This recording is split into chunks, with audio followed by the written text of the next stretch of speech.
Hello friends, welcome to एडिस्टा classes. आज हम बात करने जा रहे हैं भारत की बहुउद्देशीय परियोजनाओं के बारे में। भारत में जितनी भी प्रमुख बहुउद्देशीय परियोजनाएं हैं उनके बारे में हम इस वीडियो में पूरा डिटेल और फैक्ट के साथ डिस्कस करेंगे, तो आप हमारा वीडियो पूरा और एंड तक ध्यान से देखिए। अगर आपको हमारी ये वीडियो पसंद आए तो वीडियो को लाइक कीजिए और आपके पास जितने भी एजुकेशनल ग्रुप हैं आप उस ग्रुप में हमारे वीडियो को शेयर भी कीजिए। साथ ही आप हमारे चैनल एडिस्टा को सब्सक्राइब भी कीजिए। चलिए शुरू करते हैं। भारत के पहले प्रधानमंत्री पंडित जवाहरलाल नेहरू ने बहुउद्देशीय नदी घाटी परियोजनाओं को आधुनिक भारत का मंदिर कहा था। किसने? भारत के पहले प्रधानमंत्री थे पंडित जवाहरलाल नेहरू, और इन्होंने ही बहुउद्देशीय जो परियोजनाएं होती हैं इन्हें आधुनिक भारत का मंदिर कहा था। अब जो बहुउद्देशीय ये होती हैं परियोजनाएं, इन्हें हम नदी घाटी परियोजनाएं या बहुउद्देशीय परियोजनाएं भी कहते हैं। इनको उद्देश्य क्या है, यानी इनको बनाने का उद्देश्य क्या है, तो देखिए इनका क्या उद्देश्य है। सबसे पहले इनका कुछ इंपॉर्टेंट उद्देश्य यहाँ पे है। सिंचाई का प्रबंधन के लिए, जल विद्युत के उत्पादन के लिए, बाढ़ के नियंत्रण के लिए, साथ में पर्यावरण की रक्षा के लिए, अंतःस्थलीय नौ परिवहन का विकास के लिए, भू संरक्षण और मछली पालन जैसे काम के लिए इस बहुउद्देशीय नदी घाटी जो परियोजनाएं होती हैं इनका निर्माण किया जाता है। अब हम यहाँ नीचे कुछ परियोजनाएं देखते हैं। एक तरफ आपको नदी मिलेगी, देखिए पहले नाम है फिर नदी है, उसके बाद कौन कौन से राज्य इन बहुउद्देशीय जो परियोजनाएं होती हैं इनसे लाभान्वित होते हैं। चलिए शुरू करते हैं। सबसे पहला है भाखड़ा नांगल परियोजना। ये सतलज नदी पर बना हुआ है और इससे पंजाब, हरियाणा, हिमाचल प्रदेश और राजस्थान, उत्तर भारत के 4 महत्वपूर्ण राज्य पंजाब, हरियाणा, हिमाचल प्रदेश और राजस्थान, ये भाखड़ा नांगल परियोजना से लाभान्वित होते हैं। अगला है ब्यास परियोजना। ये ब्यास नदी पर बना हुआ है। इससे राजस्थान, पंजाब, हरियाणा और हिमाचल प्रदेश ब्यास परियोजना से लाभान्वित होते हैं। आगे बढ़ते हैं। अगला है दामोदर परियोजना।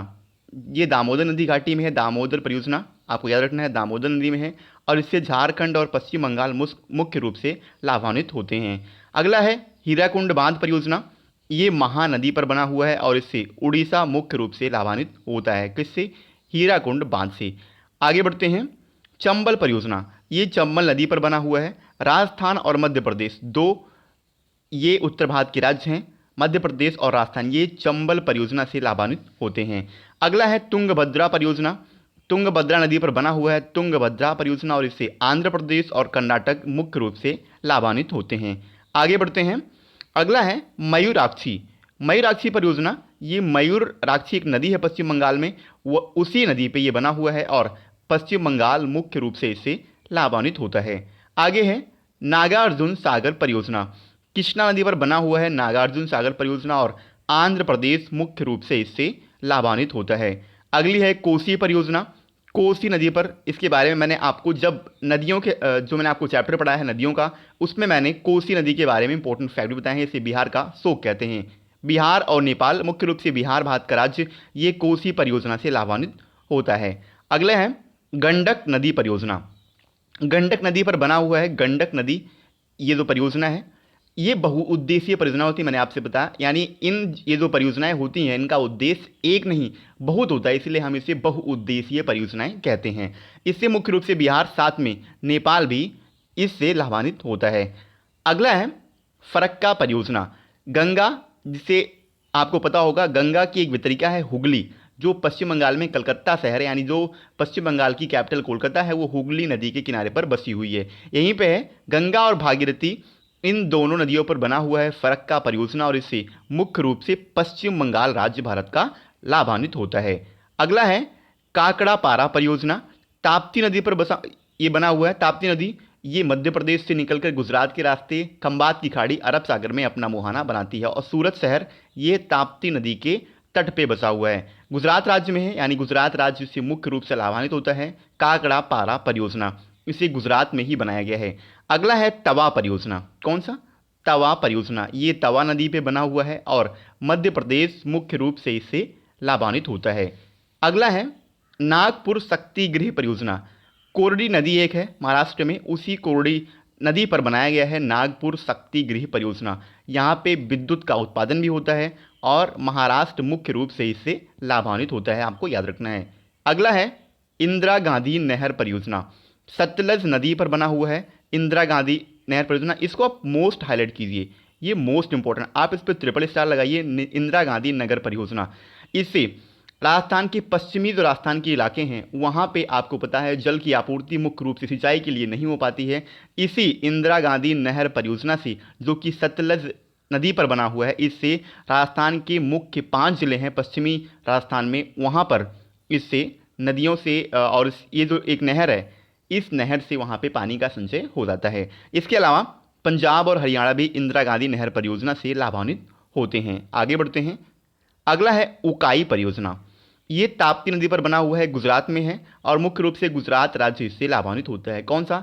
उकाई परियोजना। इसके बारे में जब मैंने आपको नदियों का चैप्टर पढ़ाया था वहाँ मैंने उकाई के बारे में आपको बताया था। अगला है पोचामपाद परियोजना। ये गोदावरी नदी पर बना हुआ है पोचामपाद ये जो परियोजना है, और ये मुख्य रूप से कर्नाटक राज्य को लाभान्वित करता है। अगला है मालप्रभा परियोजना। मालप्रभा एक नदी है कर्नाटक में, वहीं पे ये मुख्य रूप से कर्नाटक को लाभान्वित करता है मालप्रभा परियोजना, और उसी मालप्रभा नदी पर बना है मालप्रभा परियोजना। आगे बढ़ते हैं। महानदी डेल्टा परियोजना, ये भी इंपॉर्टेंट है। महानदी, ये महानदी पर बना हुआ है और मुख्य रूप से उड़ीसा इससे लाभान्वित होता है। ये भी देखिए, रिहंद परियोजना हाईलाइट कीजिए। रिहंद परियोजना, ये रिहंद नदी पर बना हुआ है और उत्तर प्रदेश को ये मुख्य रूप से लाभान्वित करता है। उत्तर प्रदेश में जो पूर्वांचल का क्षेत्र है वहीं पर, जैसे सोनभद्र हो गया, मिर्ज़ापुर हो गया, बनारस हो गया, गाजीपुर हो गया, इन सब क्षेत्रों को रिहंद परियोजना से लाभ मिलता है। आगे बढ़ते हैं। अगला है कुंडा परियोजना।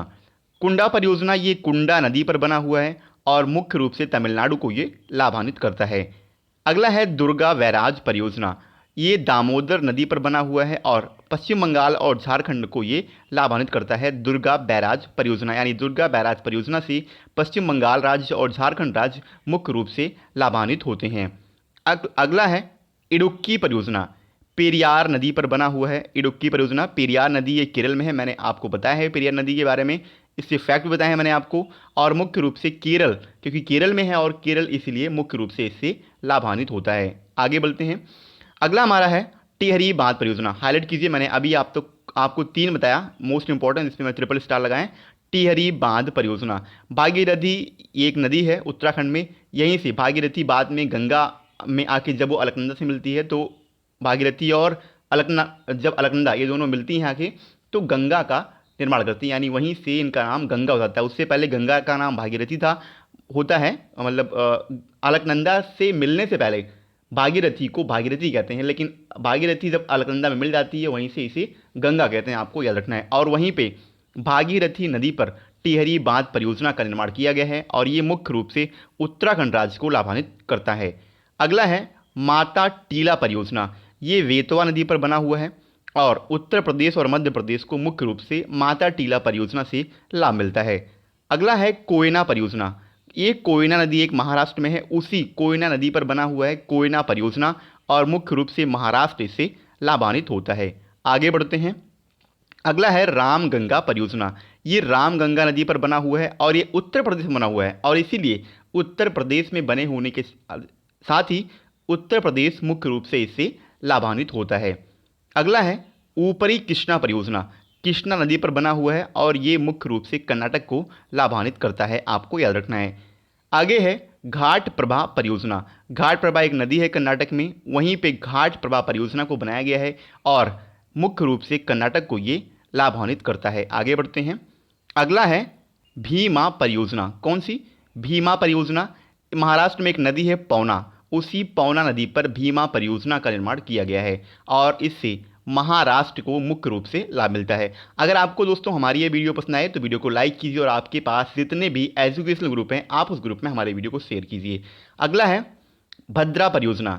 भद्रा नदी जो कि कर्नाटक में है उसी पर बनाया गया है भद्रा परियोजना और मुख्य रूप से कर्नाटक राज्य से लाभ, यानी मैंने इससे पहले देखिए कई सारी नदियाँ, तुंगभद्रा हो गई और भी बहुत सारी नदियाँ हो गई, मुख्य रूप से कर्नाटक में बहुत सारे, क्योंकि कर्नाटक में ऐसी, मैं आपको कल बताऊंगा इसके बारे में, जलप्रपातों के बारे में। जब मैं आपको जलप्रपात के बारे में बताऊंगा वहां मैं बताऊंगा परियोजना और जलप्रपात इन दोनों का क्या रिलेशन होता है। तो आप फिलहाल यहीं इतना जानिए कि जो भद्रा परियोजना है ये भद्रा नदी पर बना हुआ है और मुख्य रूप से कर्नाटक राज्य से लाभान्वित होता है। अगला है जायकवाड़ी परियोजना। ये गोदावरी नदी पर बना हुआ है जायकवाड़ी परियोजना और महाराष्ट्र राज्य को जायकवाड़ी परियोजना से मुख्य रूप से लाभ मिलता है। आगे बढ़ते हैं। अगला है रंजीत सागर बांध परियोजना। रावी नदी पर बना हुआ है रंजीत सागर बांध परियोजना और पंजाब राज्य इससे मुख्य रूप से लाभान्वित होता है। अगला है हिडकल परियोजना। ये घटप्रभा नदी पर बना हुआ, देखिए यहाँ भी कर्नाटक की बात आई है। जब मैं आपको इसके बारे में बताऊंगा, जब मैं आपको मुख्य रूप से जलप्रपात का चैप्टर पढ़ाऊंगा, वहाँ मैं आपको बताऊंगा कि कर्नाटक राज्य में ही अधिकतर वहाँ पे परियोजनाओं का निर्माण क्यों हुआ है। ठीक है, उसके बारे में आपको वहाँ बताऊंगा। आप यहाँ सिर्फ इतना जानिए, हिडकल परियोजना घाटप्रभा नदी पर बना हुआ है और मुख्य रूप से कर्नाटक राज्य से लाभान्वित होता है। सतलज परियोजना, सतलज नाम तो है लेकिन ये सतलज नदी पर नहीं, आपको याद रखना है, ये है चिनाब नदी पर। किस पे? चिनाब नदी पे है सतलज परियोजना और जम्मू कश्मीर राज्य को ये मुख्य रूप से लाभान्वित करता है। आपको याद रखना है तो सतलज परियोजना, नाम है सतलज का, लेकिन कभी भी अगर आपको ऑप्शन मिल जाए सतलज परियोजना सतलज नदी पर, तो ये गलत है। कहाँ पे है? चिनाब नदी पे है सतलज परियोजना। आगे बढ़ते हैं। अगला है नाथपा झाकरी परियोजना। ये सतलज नदी पे है, हिमाचल प्रदेश राज्य को मुख्य रूप से इससे लाभ मिलता है। अगला है पनामा परियोजना। ये पनामा नदी पे है और गुजरात राज्य मुख्य रूप से पनामा परियोजना से लाभान्वित होता है। आगे बढ़ते हैं। अगला है कोल डैम परियोजना। सतलज नदी पर बना हुआ है कोल डैम परियोजना और हिमाचल प्रदेश राज्य को ये मुख्य रूप से लाभान्वित करता है, आपको याद रखना है।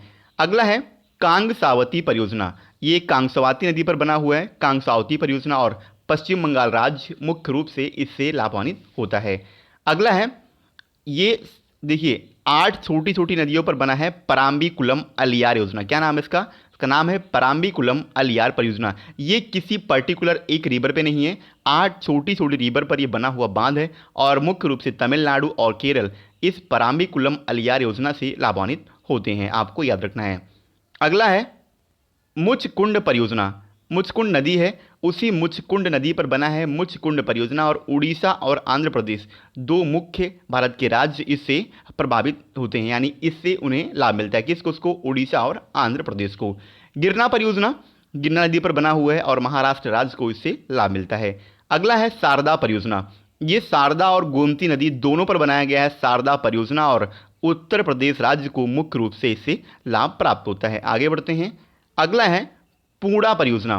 पूर्णा परियोजना ये पूर्णा नदी पर बना हुआ है और महाराष्ट्र राज्य इससे लाभान्वित होता है, आपको याद रखना है। अगला है वारगी परियोजना। ये वारगी नदी पर बना हुआ है और मध्य प्रदेश राज्य को इससे मुख्य रूप से लाभ प्राप्त होता है। अगला है हसदेव वंगो परियोजना। हसदेव एक नदी है मध्य प्रदेश में, छोटी नदी है, स्थानीय नदी है, उसी पर हसदेव बंगो परियोजना का निर्माण किया गया है और मध्य प्रदेश राज्य को इससे मुख्य रूप से लाभ प्राप्त होता है, आपको याद रखना है। दंडकरण्य परियोजना, देखिए दंडकरण्य परियोजना, यहाँ पे ये राज्य हाईलाइट हैं। ये किसी एक पर्टिकुलर रिवर पे नहीं है। दंडकारण्य जो परियोजना है, दंडकारण्य का जो वन है वहीं पे दंडकरण्य परियोजना का निर्माण किया गया है और उड़ीसा और मध्य प्रदेश ये दो राज्य इससे लाभान्वित होते हैं। अगला है शरावती परियोजना। ये शरावती नदी पर बना हुआ है और कर्नाटक राज्य शरावती परियोजना से मुख्य रूप से लाभान्वित होता है। आगे बढ़ते हैं। अगला है पंचेत बांध। दामोदर नदी पर बना हुआ है पंचेत बांध और झारखंड और पश्चिम बंगाल मुख्य रूप से पंचेत बांध से लाभ प्राप्त करते हैं, आपको याद रखना है। कहाँ कहाँ है? झारखंड और पश्चिम बंगाल।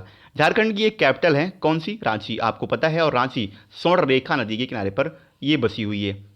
आपको एक यहाँ से फैक्ट बताता हूँ, जो कर्क रेखा है वो स्वर्ण रेखा के जस्ट बगल से निकलती। कहाँ से? स्वर्ण रेखा, जो रांची शहर है, रांची शहर वो स्वर्ण रेखा नदी के तट पर बसा हुआ है और रांची के बगल से ही कर्क रेखा जो कि भारत के 8 राज्यों को काटती हुई निकलती है। मैंने जब भौतिक स्वरूप बताया था आपको इंडिया का, भारत का भौतिक स्वरूप पहला शायद आपका चैप्टर था वो, वहाँ पे मैंने इसके बारे में बताया था। इस तरीके से जब कर्क रेखा निकलती है तो 8 भारत की स्टेट को काटती है और वहीं पर जो झारखंड का आपको पता है शहर है रांची, रांची के बगल से निकलती है कर्क रेखा, आपको याद रखना है। गंगा सागर परियोजना ये चंबल नदी पर बना हुआ है और मध्य प्रदेश राज्य इससे मुख्य रूप से लाभ प्राप्त करता है। आगे बढ़ते हैं। वाण सागर परियोजना। वाण सागर परियोजना सो नदी पर बसा हुआ है और बिहार, उत्तर प्रदेश और मध्य प्रदेश 3 मुख्य उत्तर भारत के राज्य कौन कौन से? बिहार, उत्तर प्रदेश और मध्य प्रदेश, ये वाण सागर परियोजना से लाभ प्राप्त करते हैं। अगला है नर्मदा सागर परियोजना। ये नर्मदा नदी पर बना हुआ है। नर्मदा सागर परियोजना और मध्य प्रदेश और गुजरात दो मुख्य राज्य भारत के इससे लाभ प्राप्त करते हैं, आपको याद रखना है। आगे बढ़ते हैं। अब चंबल नदी पर दो मुख्य है, कौन कौन से? एक है राणा प्रताप सागर परियोजना और दूसरा है जवाहर सागर परियोजना। राणा प्रताप सागर परियोजना ये चंबल नदी पर बना हुआ है और राजस्थान इससे मुख्य रूप से लाभ प्राप्त करता है। कौन से? राणा प्रताप सागर परियोजना। चंबल नदी को रोककर मुख्य रूप से 3 बांध बनाए गए हैं, मैंने आपको 2 के बारे में बताया। तीसरा है जवाहर सागर परियोजना। एक जो पहला था उससे, इसका नाम था गंगा सागर, जिसका नाम था गांधी सागर था, देखिए सॉरी गंगा सागर था। हाँ, गंगा सागर से केवल मध्य प्रदेश को, जबकि राणा प्रताप सागर परियोजना से राजस्थान और जवाहर सागर परियोजना से चंबल नदी, ये दोनों बने हुए चंबल नदी पे आपको याद रखना है, और राजस्थान इन दोनों से लाभ प्राप्त करता है। अगला है सरहिंद नागर परियोजना। सतलज नदी पर बना हुआ है सरहिंद नाहर परियोजना और इससे हरियाणा राज्य को मुख्य रूप से लाभ प्राप्त होता है। अगला है तुलबुल परियोजना। ये झेलम नदी पर बना हुआ है तुलबुल परियोजना और जम्मू कश्मीर राज्य इससे मुख्य रूप से लाभ प्राप्त करता है। झेलम नदी, आपको बता दूं, ये सर्पिलाकार आकार में इस तरीके से सर्पिलाकार आकार होता है और इसी तरीके से ये अपना मार्ग बनाती हुई जाती हैं। दुलहस्ती परियोजना ये चिनाब नदी पर बना हुआ है और इससे मुख्य रूप से जम्मू कश्मीर लाभ प्राप्त करता है। किससे? दुलहस्ती परियोजना से, आपको याद रखना है। अगला है तिलैया परियोजना। ये वराकर नदी झारखंड में है, स्थानीय नदी है, छोटी नदी है, इसी पे तिलैया परियोजना बनाया गया है और झारखंड राज्य इससे मुख्य रूप से लाभ प्राप्त करता है। आगे बढ़ते हैं और आज का हमारा लास्ट है सरदार सरोवर परियोजना। इंडिया का सबसे बड़ा एक ग्रेविटेशनल डैम है सरदार सरोवर परियोजना। ये एक बांध है सरदार सरोवर बांध, जो कि गुजरात में है, नर्मदा नदी पर है। आपको याद रखना है, कहाँ? नर्मदा नदी पर है सरदार सरोवर परियोजना और इससे मुख्य रूप से गुजरात को लाभ प्राप्त होता है। मैंने आपको क्या बताया? इंडिया का सबसे बड़ा ग्रेविटेशनल डैम है सरदार सरोवर परियोजना। अगर आपको दोस्तों हमारी ये वीडियो पसंद आई हो तो वीडियो को लाइक कीजिए और आपके पास जितने भी एजुकेशनल ग्रुप हैं आप उस ग्रुप में हमारे वीडियो को शेयर कीजिए। साथ ही हमारे चैनल एडी स्टार क्लास को सब्सक्राइब कीजिए और आपके पास जितने भी, मैंने आपको बता, जो भी आपके फ्रेंड्स हैं, रिलेटिव हैं, उनको बताइए कि यहाँ पे आपको इंडियन ज्योग्राफी, साथ में इंडियन हिस्ट्री, मॉडर्न हिस्ट्री और इनके अलावा आपको जीएस से रिलेटेड सारे इंपॉर्टेंट फैक्ट मिलेंगे।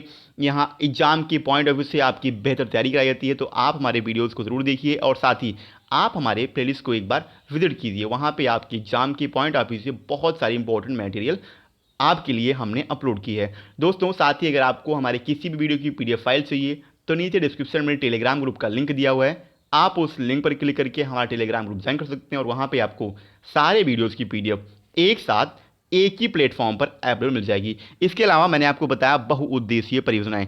अब आपको याद रखना है बहुउद्देशीय जो परियोजनाएं होती हैं इनसे लाभ क्या होता है। देखिए सबसे पहले स्टार्ट में मैंने आपसे डिस्कस किया था इनसे लाभ क्या होता है।